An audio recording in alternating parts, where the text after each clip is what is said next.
Now we're here with the voice of TNA, Impact Wrestling, pay-per-views, everything TNA, anything and everything TNA. Wow. It's the Professor Mike Tenay. Professor, thank you so much. Jim, my pleasure. I'm going to start by asking you, the Professor. So where, how, what started this? Yeah, it's one of those nicknames that I really never use. I never call myself the Professor, but it goes back to the WCW Monday Nitro days, and it was a nickname that Tony Schiavone gave me.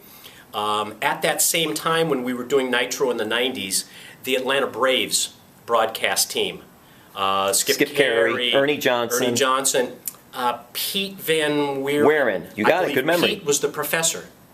Never knew that. Okay. Pete Van Wieren was talked about on air by Skip Carey and Ernie and all those guys as being the Professor. And Tony's deal was, since I was always bringing the facts to the broadcast table, and I would always say to Tony, look, my job is to make your job easier. I'm going to give you the nuts and bolts, especially when it comes to the international guys.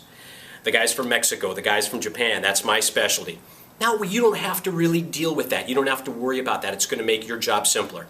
So I guess as a result of that, and as a tie-in with the Braves broadcast team, he brought over the Professor, so it was Tony Schiavone that gave me that nickname many years ago.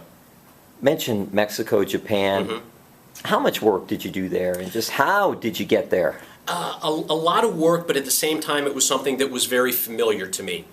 As a fan, I grew up in Los Angeles, along with Houston, primarily the border cities, were the first to see that it was great for your local promotion to bring in stars from Mexico and draw that Hispanic audience.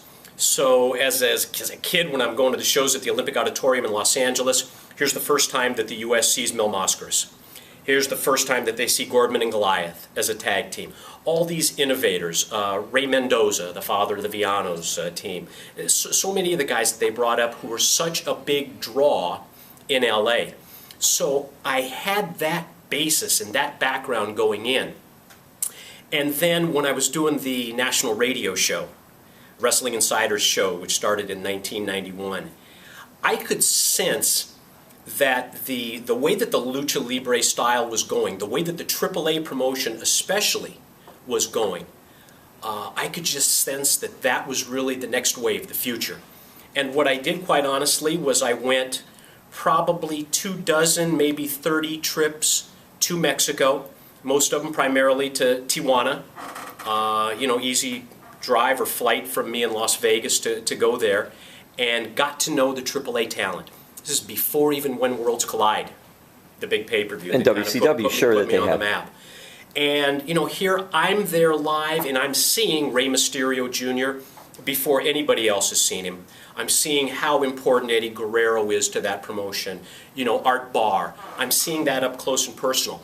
Fortunately, I had Conan on my side as a friend who would not only introduce me to all the talent, explain to them who I was, how important I was in the overall scheme of things because of the radio show, and also he did that with Antonio Pena, who at the time, was the founder, the promoter of AAA. So I was fortunate that I had Conan there. At the same time, I had the background knowledge from Southern California. I could just sense that style, especially that high-flying style, the Rey Mysterios in that group, Juventud Guerrera, was going to be the next wave. So even before When Worlds Collide, I had seen 24 of the shows. I had a chance to do that pay-per-view, and quite honestly, that's the one show that changed my life. You mentioned Conan, mm-hmm. and Conan had a great career in the U.S. and had even a bigger career in Mexico. Huge. And that's where he got started. He actually is a Miami guy. As right, you mentioned, sure Conan is. and all. A big Miami U fan. Yes, he is. Big yes, he is. He's got his teams too. He's the got orange green. He loves the orange green. He loves it. You should walk down the street with Conan in Mexico. You should go to a restaurant in Mexico with Conan.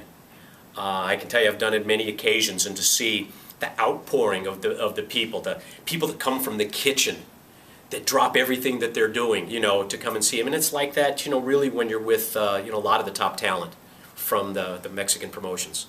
Now, did you also do some work in Japan?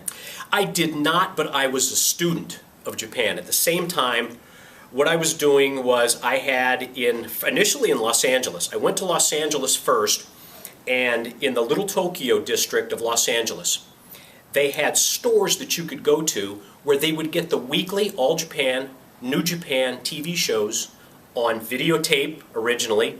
This goes way back, and then DVD after that. So I would go to LA, I'd get the TV shows, and I even worked out a deal where I would just give them money, they would send them to me.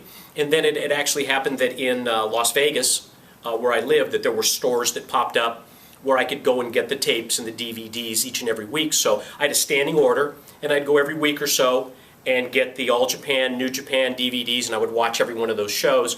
So again, it was second knowledge when we had somebody come in like Yuji Nagata, for example, to WCW, and all the other great stars from New Japan that we had all the years with World Championship Wrestling. So it made it easy, it made it familiar to where when you're announcing a match, you know that person, you know his look, especially maybe like in a tag team match, where if you're put in a position where you're announcing a match, maybe a six-man tag, where you don't really know all of the people and you're seeing them wrestle for the first time, you're double clutching in getting the names and making sure that you're identifying. Oh yeah, the guy with the blue trunks, his name is this.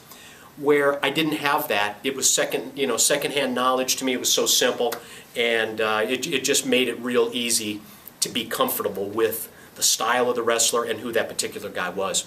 You mentioned the six-man tag, and in Mexico, Oh, a lot basis. of six-man tag matches. That was a big caveat for them, were Still. those type of matches Right. and all. So in getting that type of training, you had an advantage. And I was comfortable, right. It's so funny that you mentioned that, because I just talked to, just a couple of minutes ago, I just talked to Chavo Guerrero Jr., and last night he ran into Chris Cruz. And Chris Cruz was my broadcast partner on When Worlds Collide, and he said to Chavo, please tell Mike Tenay, thank you for carrying me at When Worlds Collide. Trust me, not the case.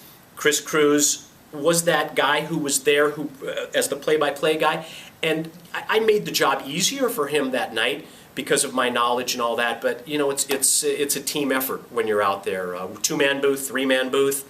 Sometimes in WCW, gosh, we had what, four-man booths when it was Tony and Dusty and Bobby, and then they'd bring me in for the international matches. So yeah, learning experience, but it made the transition so much simpler because I had that background knowledge.